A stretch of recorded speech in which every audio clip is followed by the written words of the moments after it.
એનએસયુની બીબીએમાં entrance પરીક્ષામાં mark સહિતના વિવિધ પ્રશ્નોને લઈને એનએસયુઆઈ દ્વારા પુતળા દહન કરવામાં આવ્યું હતું।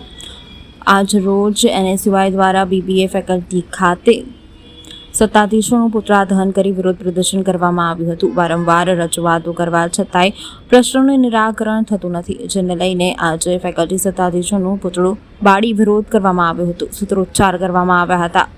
ફતેહગંજ પોલીસ ઘટનાસ્થળે પહોંચી હતી અને 10થી વધુ કાર્યકર્તાઓની અટકાયત કરી હતી। એમએસ યુનિવર્સિટીની બીબીએ ફેકલ્ટી ખાતે કોર્ડિનેટરનું પુતળા દહન કરવામાં આવ્યું। પુતળા દહનની સાથે જ પોલીસ પ્રશાસન દ્વારા એનએસયુઆઈના તમામ કાર્યકર્તા અને સાથે સાથે પ્રમુખની ધરપકડ કરવામાં આવી, કારણ કે એનએસયુઆઈના નામથી આ યુનિવર્સિટીના સત્તાધીશો એટલા બીવે છે। તો આજે જ્યારે પણ એનએસયુઆઈનો કાર્યક્રમ હોય તો પોલીસ પ્રશાસન કલાક પહેલાંથી અહીં ઊભું હોય છે। એનએસયુઆઈની માંગ એક જ છે કે જે વિદ્યાર્થીઓ જોડે એડમિશનના નામે જે છેડા થઈ રહ્યા છે એને અટકાવવા માટે આજે વિરોધ પ્રદર્શન કરવામાં આવ્યું।